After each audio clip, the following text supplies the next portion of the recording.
ICC যদি আশা করে আমরা আমাদের শ্রেষ্ঠ বোলারকে বাদ দিয়ে আমরা ক্রিকেট টিম করব, আমাদের যারা সমর্থক আছে তারা বাংলাদেশের জার্সি পরতে পারবে না, আর আমরা ক্রিকেট খেলার জন্য বাংলাদেশের নির্বাচন পিছিয়ে দিব, এর চেয়ে উদ্ভট, অবাস্তব, অযৌক্তিক কোনো প্রত্যাশা হতে পারে না। আপনি যদি দেখেন যে আমাদের 95% কিন্তু ফাইন্যান্স কিন্তু আইসিসি থেকেই আসে, তো সব কিছু আপনি বিবেচনা করে যেটা বাংলাদেশ ক্রিকেটকে হেল্প হবে আপনি এই সিদ্ধান্ত নিতে হবে। আপনি দেখবেন 2-3 দিন আগ থেকে ওরা কন্টিনিউয়াসলি ওরা টাকা পয়সা নিয়ে কথাবার্তা বলা শুরু করেছে যে বাংলাদেশ যদি না খেলে বাংলাদেশ অনেক বড় ধরনের বিপদের মুখে পড়বে, এত টাকা লস করবে, বাংলাদেশের সেই সামর্থ্য আছে কিনা, এটা আছে কিনা, সেটা আছে কিনা, এটা কিন্তু একটা মেজর প্রোপাগান্ডা ছিল। এখন এই প্রোপাগান্ডার লাইনে যে কথা বলবে যে আর যাই হোক না কেন সে বাংলাদেশকে রিপ্রেজেন্ট করে। এখন আমরা মাঠে যাব একটাই শর্তে, বিসিবি থেকে ওনারা যদি আপনাদের সামনে এসে কমিটমেন্ট করেন যে ঠিক আছে আমরা গ্যারান্টি নিচ্ছি 48 ঘন্টার মধ্যে এই লোক থাকবে না।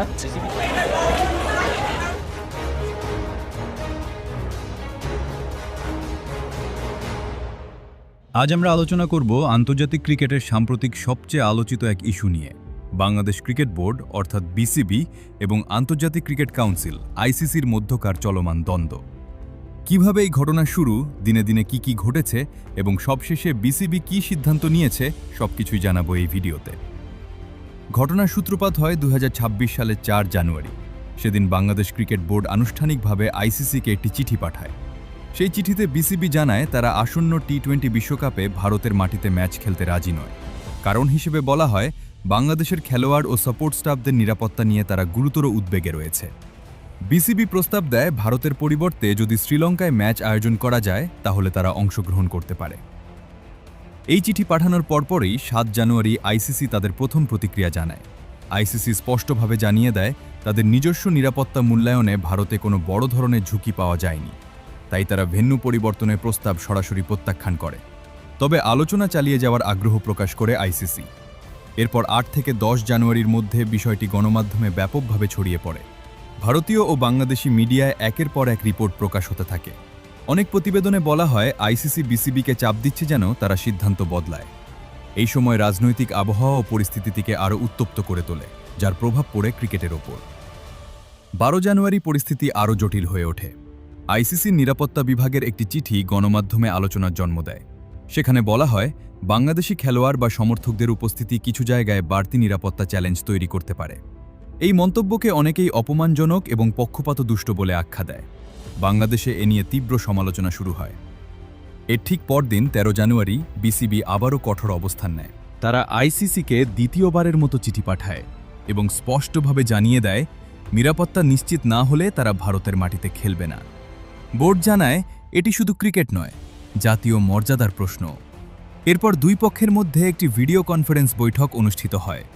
সেই বৈঠকে বিসিবি তাদের অবস্থান আবারও ব্যাখ্যা করে এবং বিকল্প ভেন্যুর দাবি তোলে। আইসিসি জানায় তারা বিষয়টি বিবেচনায় রাখবে, তবে এখনই কোনো সিদ্ধান্ত জানানো সম্ভব নয়। এই সময়ের মধ্যেই বিসিবির ভেতরেও অস্থিরতা দেখা দেয়। বোর্ডের এক পরিচালকের কিছু মন্তব্য খেলোয়াড়দের মধ্যে অসন্তোষ তৈরি করে। এমনকি কয়েকজন খেলোয়াড় বয়কটের হুমকিও দেন। পরিস্থিতি সামাল দিতে শেষ পর্যন্ত বিসিবি ওই পরিচালককে পদ থেকে সরিয়ে দেয়। সবশেষ আপডেট অনুযায়ী বিসিবি এখন আরও একটি বিকল্প প্রস্তাব দিয়েছে।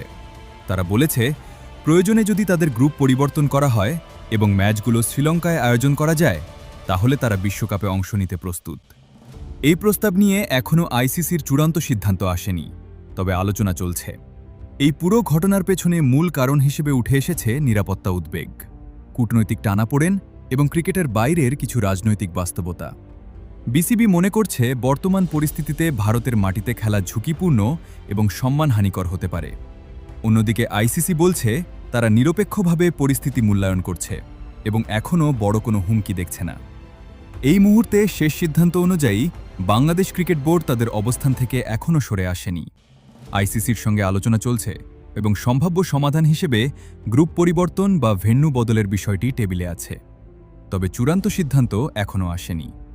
এই ছিল বিসিবি বনাম আইসিসি ঘটনার শুরু থেকে এখন পর্যন্ত সম্পূর্ণ দিনভিত্তিক বিবরণ। আপনার মতে বাংলাদেশ দলের সিদ্ধান্ত কি সঠিক? তারা কি বিশ্বকাপে খেলবে নাকি আরও বড় সংঘাতের দিকে যাচ্ছে বিষয়টি? আপনার মতামত অবশ্যই কমেন্টে জানান।